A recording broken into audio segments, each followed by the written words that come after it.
ગુજરાતમાં 3 કિલોમીટર લાંબી તિરંગા યાત્રાનો પ્રારંભ થયો છે। વિરાટનગરથી અમિત શાહે યાત્રાનો પ્રારંભ કરાવ્યો। નિકોલ ખોડિયાર મંદિર સુધી તિરંગા યાત્રા સીએમ ભૂપેન્દ્ર પટેલ, હર્ષ સંઘવી પણ ઉપસ્થિત, વિવિધ ફોર્સના જવાનો હાજર। મહત્વનું છે કે ગૃહમંત્રી અમિત શાહ પણ હાજર રહ્યા હતા। વિરાટનગરથી તિરંગા યાત્રાનો પ્રારંભ કરવામાં આવ્યો હતો। ઉલ્લેખનીય છે કે હર્ષ સંઘવી, ઋષિકેશ પટેલ પણ હાજર રહ્યા। નિકોલ ખોડિયાર મંદિર સુધી તિરંગા યાત્રાનું આયોજન કરવામાં આવ્યું હતું, જેમાં હજારોની સંખ્યામાં લોકો ઉમટ્યા હતા। વિરાટનગરથી અમિત શાહે આ યાત્રાનો પ્રારંભ કરાવ્યો હતો। હર ઘર તિરંગા યાત્રા સાથે 3 કિલોમીટર લાંબી આ તિરંગા યાત્રા હતી।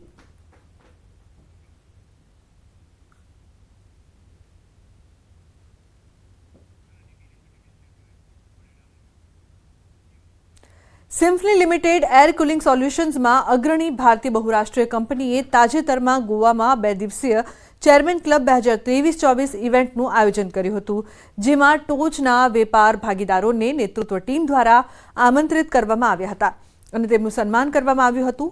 ઇવેન્ટમાં કુલર્સમાં બ્લોકબસ્ટર પ્રોડક્ટ લોન્ચ કરવામાં આવી હતી અને સિમ્ફનીને વોટર હીટર કેટેગરીમાં સામેલ કરવામાં આવી હતી। સિમ્ફની લિમિટેડની ચેરમેન અચલ બકેરીએ જણાવ્યું હતું કે અમે સિમ્ફની સ્પા ગીઝર્સ રજૂ કરવા માટે રોમાંચિત છીએ। એક એવી પ્રોડક્ટ જે ગ્રાહકની જરૂરિયાતોની સમજ સાથે અમારી તકનીકી કુશળતાને જોડે છે। વોટર હીટિંગ સેગમેન્ટના નવીનતા અમારા ગ્રાહકોના વાળ અને ત્વચાની સંભાળ રાખતી વખતે આરામની ખાતરી આપતા સોલ્યુશન્સ પ્રદાન કરે છે।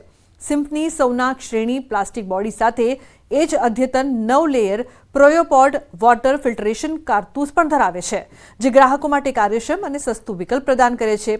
સિમ્ફની સોલ રેન્જ મેટલ બોડી અને LED ડિસ્પ્લે સાથે આવે છે, જેમાં ઉન્નત પાણીની ગુણવત્તા માટે અદ્યતન પ્યુરોપોડ ટેકનોલોજી પણ શામેલ છે।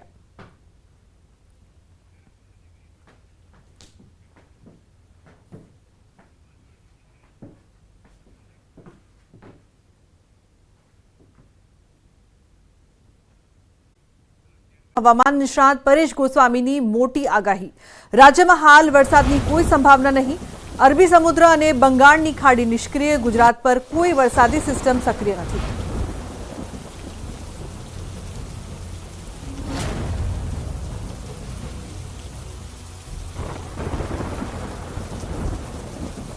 ગુજરાત ઉપર કોઈ પ્રકારે વરસાદી સિસ્ટમ સક્રિય નથી, એટલે હાલમાં ગુજરાતની અંદર કોઈ મોટો વરસાદ પડે તેવી શક્યતાઓ નથી। આજની તારીખની વાત કરવા જઈએ તો આજે તારીખ છે 13 ઓગસ્ટ અને અત્યારે જે પ્રકારે જોવા જઈએ તો 850 HPA લેવલે એક ભેજ છે અને આ ભેજને કારણે છૂટાછવાયા કોઈ જગ્યાએ હળવા સામાન્ય છાટાછૂટી કે ઝાપટા પડે એ અપવાદ રહેશે, બાકી હમણાં કોઈ મોટા વરસાદની શક્યતાઓ નથી। અને બંગાળની ખાડીનો અરબી સમુદ્ર જે પ્રકારે નિષ્ક્રિય છે એ પ્રકારે જોતા એવું લાગે છે કે 17-18 ઓગસ્ટ સુધી રાજ્યમાં કોઈ સારા વરસાદો પડવાના નથી। 17 થી 21 ઓગસ્ટ સામાન્ય વરસાદ પડી શકે છે। 1 થી 3 ઇંચ સુધી વરસાદ પડી શકે છે। 22 થી 30 ઓગસ્ટ સુધી અતિ ભારે વરસાદની આગાહી છે। 22 ઓગસ્ટથી અરબ સાગર થશે સક્રિય। બંગાળની ખાડીમાં લો પ્રેશર બનશે અને અમુક જગ્યાએ અતિવૃષ્ટિ સર્જાવાની સંભાવના છે। અને 17-18 ઓગસ્ટ આસપાસ અરબી સમુદ્રની અંદર એક કરંટ આવશે, એક વરસાદી સિસ્ટમ બનવાનું ચાલુ થશે। એટલે 17-18 ઓગસ્ટથી લઈ અને 21 તારીખનું સેશન હશે, એમાં અમુક વિસ્તારોની અંદર સામાન્યથી મધ્યમ વરસાદ પડી શકે। 17 થી 21 ઓગસ્ટનું જે સેશન હશે એમાં સાર્વત્રિક વરસાદ નહીં હોય, પણ રાજ્યના ઘણા બધા જિલ્લાઓને એ વરસાદનો લાભ મળશે, જે સામાન્યથી મધ્યમ વરસાદ હશે, એટલે કે 1 થી લઈને 3 ઇંચ સુધીના વરસાદો પડી શકશે। અને ખાસ કરીને 22 ઓગસ્ટથી લઈને 30 ઓગસ્ટનું સેશન હશે, એટલે કે ઓગસ્ટ મહિનાના જે છેલ્લું અઠવાડિયું હશે 2024ના ઓગસ્ટ મહિનાના છેલ્લા અઠવાડિયાની અંદર અરબ સાગર પણ સક્રિય થશે અને બંગાળની ખાડીમાં એક લો પ્રેશર બને અને અરબી સમુદ્રમાં એક અપર એર સાયક્લોનિક સર્ક્યુલેશન બને। આ સંપૂર્ણ હવામાનની જે ઉથલપથલ થવાની છે અથવા તો જે વરસાદી સિસ્ટમો સક્રિય થવાની છે એને કારણે 22 ઓગસ્ટ 2024 થી લઈ અને 30 ઓગસ્ટ 2024 દરમિયાન રાજ્યની અંદર ભારેથી અતિ ભારે વરસાદ પણ જોવા મળશે અને અમુક જગ્યાએ અતિવૃષ્ટિ જેવા માહોલ સર્જાય તેવી પણ શક્યતાઓ છે। તો સુરેન્દ્રનગર અને વઢવાણમાં જન્માષ્ટમીના લોકમેળા માટે મેદાનની હરાજી થઈ। સુરેન્દ્રનગરમાં મેળાના મેદાન માટે 6 આયોજકોએ બોલી લગાવી હતી, જેમાં 36.54 લાખ મેળા આયોજક હરેશભાઈ અરોરાને મેદાન ફાળવવામાં આવ્યું। અગાઉ 8 ઓગસ્ટે ટેન્ડર પ્રક્રિયા હાથ ધરાઈ હતી, જો કે રાજ્ય સરકારે જાહેર કરેલી નવી SOP સામે આયોજકોમાં રોષ જોવા મળ્યો અને હરાજી મોકૂફ રહી હતી। ત્યારે આજે ફરી કરાઈ હતી હરાજી, જે સફળ રહી. સુરેન્દ્રનગરમાં 5 દિવસ માટે લોકો મેળાનો આનંદ માણી શકશે. મેળાને હરાજી કરવામાં આવેલી હતી એ અમે 36,54,000 ઉપાડેલ છે અને સૌને સાથે રાખીને અમે બધી કંપની, નગરપાલિકા છે કે બીજી સરકારી અધિકારીને નવી ગાઈડલાઈન પ્રમાણે અમને મદદ કરે એ રીતના અમે આ લોકમેળાનું આયોજન કરેલું છે, જ્યાં સુરેન્દ્રનગરની પબ્લિકને આનંદ માણી શકે 5 દિવસ માટે. તો વઢવાણમાં આ વર્ષે લોકમેળો યોજાશે કે નહીં તેને લઈને હજી અસમંજસ છે. વઢવાણમાં રેલવે સ્ટેશન ગ્રાઉન્ડ માટે 19 મેળા આયોજકોએ ટેન્ડર ભર્યા હતા. જો કે પાલિકાએ નક્કી કરેલી અપસેટ કિંમતને લઈને રોષ જોવા મળ્યો. પાલિકાએ 56.20 લાખ રૂપિયા અપસેટ કિંમત નક્કી કરી છે, જેને ઘટાડીને 46 લાખ રાખવાની માંગ કરાઈ. જો કે પાલિકા સત્તાધીશોએ અપસેટ કિંમત ઘટાડવાનો ઇનકાર કરતા મેળા આયોજકો હરાજી પ્રક્રિયાનો બહિષ્કાર કરીને બહાર નીકળી ગયા. એવામાં આ વર્ષે વઢવાણનો લોકમેળો બંધ રહે તેવી શક્યતા વર્તાઈ રહી છે. જે અપસેટ નગરપાલિકા જે કરી છે ત્યાંથી અમને શરૂઆત કરો. તમે આજ માનો કે કાલ કોઈ માણા નાખી જશે કોરોનાનો મેળો, તો ત્યાંથી ચાલુ કરશે નગરપાલિકા, તો મેળામાં આટલી બધી મોંઘવારીમાં પબ્લિકને લોસ જાય છે. 500 નહીં કરે તો અમે નગરપાલિકાની સાથે છીએ ને બધા કોન્ટ્રાક્ટરની તૈયારી છે કે નગરપાલિકા મેળો કરે અમે તમારી હારે છીએ. નગરપાલિકા દ્વારા આ અપસેટ કિંમતથી વધારેની બોલી જે ઇજારાદારશ્રી બોલવા માંગતા હોય તેઓને આ મેળાનું મેદાન આપી શકાય તે પ્રકારની પ્રક્રિયા કરવામાં આવેલ હતી. પરંતુ આવો કોઈ નિર્ણય ચાલુ હરાજી અપસેટ પ્રાઇસ ઘટાડવાનો નગરપાલિકા દ્વારા લેવામાં આવેલ નથી. આવો નિર્ણય હવે અપસેટ પ્રાઇસ બાબતે જો હરાજી નહીં થાય તો આગામી શું નિર્ણય કરવો તે લગભગ 1 કે 2 દિવસમાં જ નક્કી કરી દેવામાં આવશે. તો વડોદરાના સયાજીગંજ વિધાનસભા બેઠકના ધારાસભ્ય કેયુ રોકડિયાએ જાહેરમાં અધિકારીઓનો ઉધડો લઈ લીધો. બિલ્ડિંગ પ્રોજેક્ટના અધિકારી અનુપ પ્રજાપતિને જાહેરમાં સવાલ કર્યા. તેમણે કહ્યું કે નવી બિલ્ડિંગમાં રેઇન વોટર હાર્વેસ્ટિંગ સિસ્ટમ છે કે નહીં. અધિકારીએ ઇનકાર કરતા ધારાસભ્યએ જાહેરમાં નિયમ સમજાવીને અધિકારીનો ઉધડો લઈ લીધો. આ ઉપરાંત બિલ્ડિંગમાં પાર્કિંગ અલગથી આપવા પર પણ ભાર મૂક્યો. જીડીસીઆરના નિયમ પ્રમાણે રેઇન વોટર હાર્વેસ્ટિંગ સિસ્ટમ હોવી જોઈએ, તો કેમ ન નાખી? 2 કરોડના ખર્ચે વોર્ડ 1ની નવી ઓફિસ બની છે. રેઇન વોટર હાર્વેસ્ટિંગ જીડીસીઆરના રેઇન વોટર હાર્વેસ્ટિંગ જીડીસીઆરના નિયમમાં છે કે નહીં છે, તો તે મૂક્યું છે. કેમ નહોતું લીધું? કેમ નથી લીધું? પણ જૂનું ટેન્ડર હોય કે ના હોય, જીડીસીઆરના પાર્કિંગ માટે થોડું શેડ મળે અને પાર્કિંગ માટે પણ એક શેડ ના હા બનાવો એ બનાવી દો. એમ ઓવરફ્લોથી માત્ર 2.83 મીટર દૂર 80 ગામ એલર્ટ પર. ગુજરાતની જીવાદોરી નર્મદા બંધની મહત્તમ સપાટીએ પહોંચવાની તૈયારીમાં છે. હાલ નર્મદા ડેમની સપાટી 135.74 પર પહોંચી ગઈ છે. હવે નર્મદા ડેમ છલકાવાથી માત્ર 2.83 મીટર દૂર છે. ઇન્દિરા સાગર અને ઓમકારેશ્વર ડેમના 13 દરવાજા ખોલાતા હજુ 2,28,059 ક્યુસેક પાણીની આવક આવી રહી છે. નર્મદા બંધ એની મહત્તમ સપાટીને પહોંચવામાં 2 મીટર બાકી હોવાને લઈને રૂલ લેવલ મેન્ટેન કરવા માટે 23 દરવાજામાંથી 9 ગેટ ખોલી 1.35 લાખ ક્યુસેક પાણી નદીમાં છોડાઈ રહ્યું છે. 9 દરવાજા 2.1 મીટર ખોલાયા છે, જ્યારે આરબીપીએચમાંથી 43,720 ક્યુસેક, જ્યારે સીએચપીએચમાંથી 18,256 છોડવામાં આવી રહ્યું છે. નર્મદા નદીમાં કુલ 1,98,000 ક્યુસેક પાણી છોડાઈ રહ્યું છે. છેલ્લા 2 દિવસમાં પાણીની સપાટીમાં 2.35 મીટરનો વધારો થયો છે, જેને લઈને નર્મદા નદીમાં પાણીના વહેણમાં સતત વધારો થઈ રહ્યો છે, જેથી નર્મદા જિલ્લાના ગરુડેશ્વર વિયર ડેમ ઓવરફ્લો થયો છે. ગરુડેશ્વર વિયર ડેમમાં પાણીની સપાટી વધતા અદ્ભુત દ્રશ્યો સર્જાયા. નર્મદા નદીમાં પાણીનો પ્રવાહ વધતા નદી કાંઠાના 8 ગામને એલર્ટ કરવામાં આવ્યા છે. નર્મદા ડેમમાં 90% પાણી ભરાતા નર્મદા ડેમ સાથે સ્ટેચ્યુ ઓફ યુનિટીનો અદ્ભુત નજારો જોવા મળ્યો. સરદાર પટેલની પ્રતિમાની આજુબાજુ ભરપૂર પાણીને કારણે આહલાદક દ્રશ્યો સામે આવ્યા છે. નવસારીમાં વરસાદથી શાક માર્કેટમાં ભરાઈ ગયા પાણી. દક્ષિણ ગુજરાતમાં સવારથી જ મેઘરાજાએ ધબધબાટી બોલાવી છે. નવસારી, સુરત, ઓલપાડ, બારડોલી સહિતના પંથકોમાં વરસાદે રમઝટ બોલાવી. નવસારી અને ગણદેવી તાલુકામાં ધોધમાર વરસાદ પડતા રોડ પર પાણી વહેતા થઈ ગયા હતા. નવસારી શહેરમાં આવેલો ડેપો, તિઘરા રોડ, સ્ટેશન રોડ સહિતના અનેક વિસ્તારોમાં વરસાદી ઝાપટા પડ્યા. નવસારી શહેરના અનેક માર્ગો ઉપર સામાન્ય વરસાદમાં પાણીનો ભરાવો જોવા મળ્યો. ગણદેવી તાલુકાના બિલીમોરા શહેરમાં પણ વહેલી સવારથી વરસાદી ઝાપટા પડતા રોડ પર પાણી ભરાયા. વરસાદના કારણે લોકોને બફારાથી છુટકારો મળ્યો તો ખેડૂતો પણ ખુશ થયા. આ બાજુ નવસારીની શાક માર્કેટ પાણીની માર્કેટ બની ગઈ. માત્ર અડધો કલાક આવેલા વરસાદે નવસારી પાણી કરી દીધું. ભારે વરસાદથી પાલિકાની બાજુમાં આવેલ શાકભાજી માર્કેટમાં વરસાદી પાણી ભરાતા લોકો પરેશાન થયા. પાણીનો યોગ્ય નિકાલ ન થવાને કારણે લોકોને હાલાકી ભોગવવાનો વારો આવ્યો. શાકભાજીના વેપારીઓ અને ગ્રાહકો ઘૂંટણસમાં પાણીથી પસાર થવા મજબૂર થયા. દ્રશ્યોમાં જોઈ શકાય છે કે લોકો ગોઠણડૂબ પાણીની વચ્ચે ઊભા રહીને શાકભાજીની ખરીદી કરી રહ્યા છે. સ્થાનિક તંત્ર પાસે પાણીના નિકાલની માંગ કરી. સુરતમાં સવારથી ઝાપટા શરૂ, હિલ સ્ટેશન જેવું વાતાવરણ જોવા મળી રહ્યું છે. દક્ષિણ ગુજરાતમાં ભારે વરસાદની આગાહી હવામાન વિભાગે કરી છે, ત્યારે સુરત શહેર અને આસપાસના વિસ્તારમાં સવારથી વરસાદે જમાવટ કરી છે. સુરત જિલ્લામાં મેઘરાજાએ પધરામણી કરતા રોડ પાણી થઈ ગયા છે. સવારે ધીમી ધારે શરૂ થયેલો વરસાદ બપોર પડતા ધોધમાર બનીને તૂટી પડ્યો. ભારે પવન સાથે મેઘરાજાએ ધબધબાટી બોલાવી કામરેજ, પલસાણા, બારડોલી તાલુકાના પંથકમાં ધોધમાર વરસાદ પડ્યો. પલસાણાના ચલથાણ, કડોદરા સહિતના આસપાસના ગામડાઓમાં ભારે વરસાદ પડ્યો. ભારે પવન સાથે વરસાદ વરસતા વાતાવરણ ઠંડકમય બન્યું. અમદાવાદના વાસણા બેરેજના 3 દરવાજા ખોલી પાણી સાબરમતી નદીમાં છોડાયું. ઉપરવાસમાં ભારે વરસાદ બાદ વાસણા બેરેજ ડેમના 3 દરવાજા ખોલી પાણી સાબરમતી નદીમાં છોડાઈ રહ્યું છે. વાસણા બેરેજમાંથી 4455 ક્યુસેક પાણી છોડાયું. પાણીની આવક થતાં અમદાવાદમાં સાબરમતી નદીમાં પાણી છોડાયું. વાસણા બેરેજના 26, 27, 28 નંબરના 3 ગેટ ખોલાયા. 3 ગેટ ખોલી અત્યાર સુધીમાં 4455 ક્યુસેક પાણી છોડાયું. હાલમાં વાસણા બેરેજની સપાટી 132.75 ફૂટ છે. પાણી છોડાતા નીચાણવાળા ગામોને એલર્ટ કરાયા છે.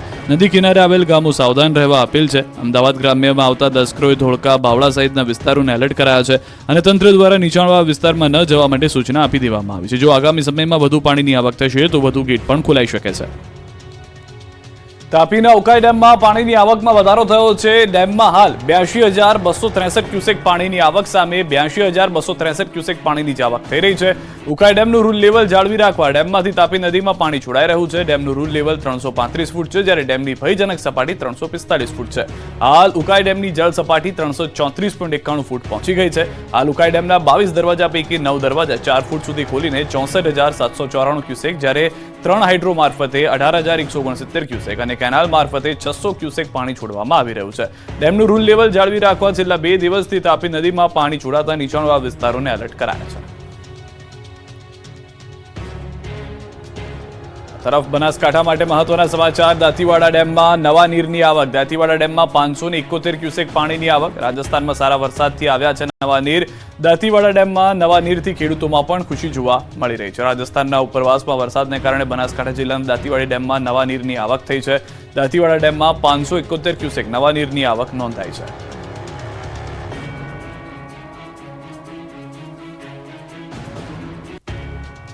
ઉત્તર ગુજરાતમાં ઓછા વરસાદથી ડેમોના તળિયા દેખાયા. નર્મદાનું પાણી ઠાલવવા માંગ તો રાજકોટને મળ્યું છે નર્મદાનું પાણી. નર્મદા ડેમમાંથી પાણી છોડાઈ રહ્યું છે, ત્યારે ઉત્તર ગુજરાતના ડેમોમાં પાણી છોડવા માટે ધારાસભ્યએ પત્ર લખ્યો છે. બીજી તરફ રાજકોટ આજે એક ડેમમાં નર્મદાનું પાણી છોડાયું છે. પાટણના કોંગ્રેસના ધારાસભ્ય કિરીટ પટેલે સીએમને પત્ર લખીને સરસ્વતી બેરેજમાં પાણી છોડવા માંગ કરી છે. નર્મદા ડેમના 10 દરવાજા ખોલી લાખો લીટર પાણી છોડવામાં આવી રહ્યું છે, ત્યારે ધારાસભ્ય કિરીટ પટેલે પાટણના સરસ્વતી બેરેજમાં સુજલામ સુફલામ કેનાલ મારફતે પાણી છોડાય તેવી માંગ કરી છે. પત્રમાં સરસ્વતી બેરેજમાં પાણી છોડવાથી ઉત્તર ગુજરાતના ખેડૂતોને ફાયદો થશે તેવી વાત કરી છે. જેની વચ્ચે મહેસાણાના ધરોઈ ડેમમાં સામાન્ય આવકથી ઉત્તર ગુજરાતના લોકોની ચિંતામાં વધારો થયો છે. મહેસાણાના ધરોઈ ડેમમાં ફક્ત 440 ક્યુસેક જ પાણીની આવક થઈ છે. ધરોઈ ડેમ ફક્ત 40.33% જ ભરાયો છે. પાણી આવક નહિવત રહેતા ધરોઈ ડેમ હજુ 60% ખાલી છે. જો વરસાદ નહીં પડે અને પાણીની આવક નહીં થાય તો ખેડૂતની મુશ્કેલી વધશે. આ તરફ રાજકોટમાં ઉત્તર ગુજરાત કરતાં વધુ વરસાદ પડ્યો હોવા છતાં ભર ચોમાસે નર્મદા નીરની પડી જરૂર.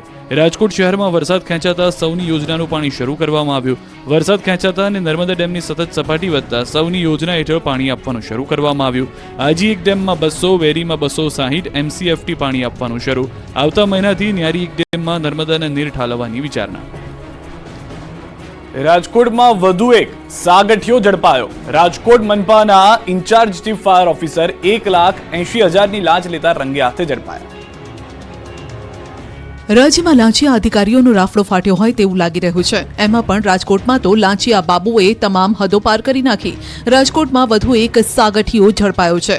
રાજકોટ અગ્નિકાંડ બાદ પણ ફાયર વિભાગના ભ્રષ્ટ અધિકારીઓ પોતાનો ભ્રષ્ટાચારનો ધર્મ છોડતા ન હોય એ રીતે આજે રાજકોટ મનપાનો ઇન્ચાર્જ ચીફ ફાયર ઓફિસર 1.80 લાખની લાંચ લેતા રંગે હાથ ઝડપાયો.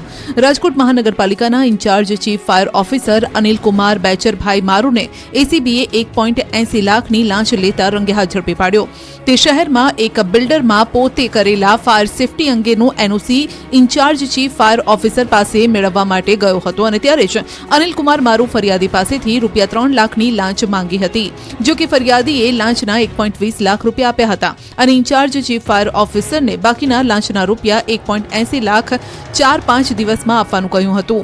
ઉલ્લેખનીય છે કે રાજકોટમાં લાંચ કેસમાં જ સાગઠિયા જેલમાં છે. સાગઠિયાની આવક કરતાં 410% સંપત્તિ વધુ મળી આવી. ત્યારે સવાલ એ છે કે હજુ રાજકોટમાં આવા કેટલા સાગઠિયા? શિષ્યવૃત્તિમાં ભેદભાવના આક્ષેપ સાથે સુરતમાં કોંગ્રેસનો વિરોધ. સુરત મહાનગરપાલિકાઓની શાળા બહાર કંઈક આ રીતે કોંગ્રેસે વિરોધ કર્યો. બાળકોને આપવામાં આવતી શિષ્યવૃત્તિમાં ભેદભાવ થતો હોવાના આક્ષેપ સાથે કોંગ્રેસે હલ્લાબોલ કર્યો. કોંગ્રેસના નેતાઓએ ગરીબ બાળકોને શિષ્યવૃત્તિથી વંચિત રાખવાનું બંધ કરવાના બેનરો સાથે વિરોધ પ્રદર્શન કર્યું. બેનરો સાથે સ્કૂલની બહાર સૂત્રોચ્ચાર કરી હોબાળો મચાવ્યો. સરકાર દ્વારા શિષ્યવૃત્તિમાં અલગ નિયમો બનાવવામાં આવ્યા હોવાના આક્ષેપ કર્યા. સુરતમાં ગુજરાત બહારના વિદ્યાર્થીઓને શિષ્યવૃત્તિ ન મળતી હોવાનો દાવો કર્યો. વિદ્યાર્થીઓને મળતી શિષ્યવૃત્તિને લઈને વાલીઓ દુવિધામાં થતા હોવાનો આક્ષેપ કર્યો. કોંગ્રેસ દ્વારા વિરોધ કરી તમામને શિષ્યવૃત્તિ આપવા માંગ કરી. સ્વાતંત્ર્ય પર્વ પર રાજકોટના ખેડૂતો ખેતરે તિરંગો ફરકાવી કરશે વિરોધ. ગેડ પંથકમાં જળ તબાહી બાદ ખેડૂતોની હાલત કફોડી થઈ ગઈ છે. ખેડૂતોને નુકસાનીનું વળતર પણ મળ્યું નથી. ત્યારે દેશભરમાં તિરંગા યાત્રા નીકળી રહી છે, જે અંતર્ગત ખેડૂતો પણ પોતાના ખેતરે તિરંગો લહેરાવી અનોખો વિરોધ કરશે. સ્વાતંત્ર્ય પર્વ પર ખેડૂતો પોતાના ખેતરે તિરંગા સાથે વિરોધ પ્રદર્શન કરશે. વિવિધ સમસ્યાને લઈને ખેડૂતો ખેતરે તિરંગો લહેરાવશે. અનેક સમસ્યા મુદ્દે ખેડૂતો સરકારને સીધી રજૂઆત કરશે. ખેડૂતોના પ્રશ્નોને સોશિયલ મીડિયામાં રાષ્ટ્રધ્વજ સાથે મૂકીને વિરોધ કરશે. ગેડ વિસ્તારની સમસ્યા, વીજળીના પ્રશ્નો, જમીન માપણીની સમસ્યા જેવા મુદ્દાઓને રાષ્ટ્રધ્વજ સાથે રજૂ કરશે. સ્વાતંત્ર્ય પર્વ પર ખેતરમાં તિરંગા સાથે ઉભા રહીને પોતાના પ્રશ્નોને વાચા આપશે ખેડૂતો. ગુજરાત ખેડૂત હિતરક્ષક સમિતિ દ્વારા ખેડૂતોને સોશિયલ મીડિયા થકી સરકાર સમક્ષ પોતાની વાત રજૂ કરવા અનોખું અભિયાન શરૂ કરાયું છે. અંબાજીની મગવાસ શાળામાં ગુલ્લીબાજ શિક્ષકોને લઈ ગ્રામજનોનો વિરોધ. અંબાજીના મગવાસ શાળામાં ગુલ્લીબાજ શિક્ષકને લઈ ગ્રામજનોએ વિરોધ નોંધાવ્યો. ગ્રામજનો મગવાસ પ્રાથમિક શાળાની તાળાબંધી કરવા પહોંચ્યા. ગણિત અને વિજ્ઞાનના શિક્ષક ગાયબ હોવાથી તાળાબંધી માટે પહોંચ્યા. ગ્રામજનોએ ફરીથી આચાર્ય સામે રજૂઆત કરી છે. આચાર્યએ 1 અઠવાડિયાનો સમય માંગ્યો છે. 1 અઠવાડિયામાં જો નિકાલ નહીં આવે તો ગ્રામજનો તાળાબંધી કરવાની ચીમકી ઉચ્ચારી ચૂક્યા છે. ગ્રામજનોએ આચાર્યને કાર્યવાહી કરી નવો શિક્ષક લાવવા રજૂઆત કરી. મગવાસનો શિક્ષક જય ચૌહાણ 1 વર્ષથી શાળામાંથી ગાયબ છે. આચાર્યએ કહ્યું કે 1 મહિનાથી નોકરીની બાદ શિક્ષકે શાળામાં આવવાનો સ્પષ્ટ ઇનકાર કર્યો. ટીપીઈઓએ કહ્યું કે શિક્ષકને સત્તા પરથી દૂર કરવાની કાર્યવાહી હાથ ધરવામાં આવી. તો કચ્છમાં અલગ અલગ શાળાના 11 શિક્ષક લાંબા સમયથી ગેરહાજર હોવાનું ખુલ્યું. 4 શિક્ષક વિદેશ પ્રવાસે હોવાનું સામે આવ્યું. તો અમદાવાદ શહેર સહિત જિલ્લાના 14 શિક્ષકો વિદેશમાં લીલા લહેર કરે છે. અમદાવાદના 14 શિક્ષકો લાંબા સમયથી રજા પર છે. અમદાવાદ ગ્રામ્યના 8 શિક્ષકો અને 2 કર્મચારીઓ લાંબા સમયથી રજા પર છે. અમદાવાદ શહેરના 3 શિક્ષકો લાંબી રજા લઈ વિદેશ જતા રહ્યા છે. શિક્ષક ક્યારે સાધારણ ન હોય, પરંતુ ગુજરાતમાં તો શિક્ષક ડમી પણ હોય. શહેરથી શિક્ષકોની લાલિયાવાડીનો પર્દાફાશ થયો છે. કહેવાય છે કે શિક્ષક ક્યારેય સાધારણ નથી હોતો. પ્રલય અને નિર્માણ તેની ગોદમાં હોય, પરંતુ આ તસવીરમાં કહેવત ઊંધી થઈ ગઈ છે. સાધારણ શિક્ષક ડમી જરૂર હોય તે પુરવાર થઈ ગયું. રાજ્યમાં ભૂત્યા શિક્ષકો કઈ હદે રાફડો ફાટી ચૂક્યો છે તેનો આ બોલતો પુરાવો છે. સૌથી મોટી લાલિયાવાડી તો બનાસકાંઠા જિલ્લામાં ચાલી રહી છે. બનાસકાંઠામાં એક બાદ એક ડમી નીકળી રહ્યા છે શિક્ષકો. બાબરની સુથાર નેસરી શાળાનો વિપુલ પટેલ નામનો શિક્ષક છેલ્લા 10 મહિનાથી વિદેશમાં છે. વગર એનઓસીએ કપાત પગાર પર 10 મહિનાથી ગેરહાજર છે. જિલ્લામાં આવા ભૂત્યા શિક્ષકો સામે શિક્ષણ વિભાગ એક્શનમાં આવ્યું છે. જિલ્લામાં છેલ્લા 4 વર્ષમાં 33 શિક્ષકોને કરાયા છે બરતરફ. તો મહેસાણા જિલ્લામાં 10 પૈકી 5 શિક્ષકો વિદેશમાં હોવાનો ખુલાસો થયો. કુલ 10 શિક્ષકો 1 વર્ષથી વધુ સમયથી ગેરહાજર છે, જેમાંથી 5 શિક્ષકો વિદેશમાં છે. વિદેશ ગયેલા 5 શિક્ષકોને કારણદર્શક નોટિસ આપી છે. આ તરફ છોટાઉદેપુર જિલ્લાના સંખેડા તાલુકાના કલેડિયા ગામમાં આવેલી પ્રાથમિક શાળામાં એક શિક્ષિકા વિદેશમાં છે. છેલ્લા 2.5 વર્ષથી વિદેશમાં શિક્ષિકા જલસા કરતા હોવા છતાં આ શિક્ષિકા સામે કોઈ પગલાં ભરાયા નથી. શિક્ષક વગર બાળકોનું ભણતર બગડી રહ્યું છે. આમ કેવી રીતે ભણશે અને આગળ વધશે ગુજરાત, તે મોટો સવાલ છે.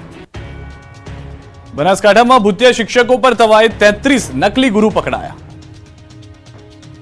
તમે ગુટલીબાજ વિદ્યાર્થીઓ કે સરકારી અધિકારીઓને જોયા હશે, પરંતુ હવે સરકારી શાળાના ગુરુઓ પણ ગુટલીબાજ થઈ ગયા છે. શિક્ષણ કભી સાધારણ નહીં હોતા એ કહેવત હવે શિક્ષક ગુટલીબાજ પણ હોય છે તેવી બની ગઈ છે. એમાં પણ ચોરી પકડાઈ નહીં એટલે ભૂતિયા શિક્ષકો મૂકી જવાનું ગજબનો કિમિયો અપનાવ્યો છે. ત્યારે બનાસકાંઠામાં તો ભૂતિયા શિક્ષકોનો રાફડો ફાટ્યો. શિક્ષણ વિભાગ દ્વારા તવાઈ બોલાવવામાં આવતા 3 વર્ષમાં 33 નકલી ગુરુઓ પકડાયા છે. 33 શિક્ષકોને બરતરફ કરાયા છે. અન્ય 6 શિક્ષકો સામે કાર્યવાહી કરવામાં આવી છે. ચાલુ નોકરીમાં વિદેશ ગયેલા શિક્ષકો સામે કાર્યવાહી કરવામાં આવી છે. રાજીનામું આપવા હાજર નથી થઈ શકતા આવા શિક્ષકો. રાજીનામું આપવા શિક્ષકની હાજરી જરૂરી છે. શ્રાવણના બીજા સોમવારે સોમનાથ દાદાને દ્વાર ભક્તોનું કીડિયારું ઉભરાયું.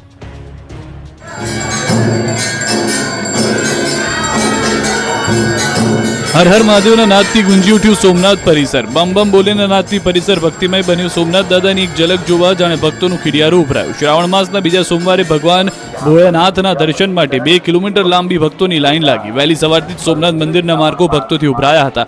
સવારે 4 વાગ્યાથી જ સોમનાથ પરિસર અને સોમનાથ શહેર હર હર મહાદેવના નાદથી ગુંજી ઉઠ્યું. પ્રથમ જ્યોતિર્લિંગ સોમનાથ મહાદેવના દર્શને શ્રદ્ધાળુઓનું ઘોડાપૂર ઉમટ્યું. સવારે 4 વાગે મંદિરના દ્વાર ખુલતા ભાવિકો ઉમટી પડ્યા. હમીરજી સર્કલથી મંદિર પરિસર સુધી લાંબી કતારો લાગી. જાણે લોકમેળો ભરાયો હોય તેવો માહોલ વહેલી સવારથી જ જોવા મળ્યો. પગપાળા ચાલીને આવતા શિવભક્તો પણ મોડી રાત્રિથી સોમનાથ મંદિરે પહોંચી ચૂક્યા હતા.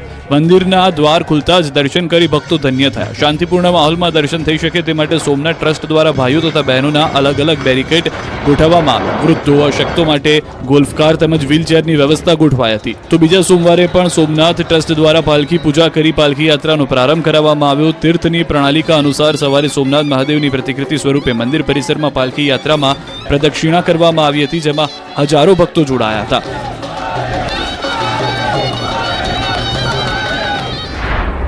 તો જેતપુરના પૌરાણિક શિવ મંદિર કેરાળેશ્વર મહાદેવ મંદિરે ભક્તોની લાઈન લાગી હતી. જેતપુરથી 6 કિલોમીટર દૂર આવેલું કેરાળેશ્વર મહાદેવ મંદિરનો ઇતિહાસ 7000 વર્ષ જૂનો અને પાંડવો સાથે જોડાયેલો હોવાની લોકવાયકા છે.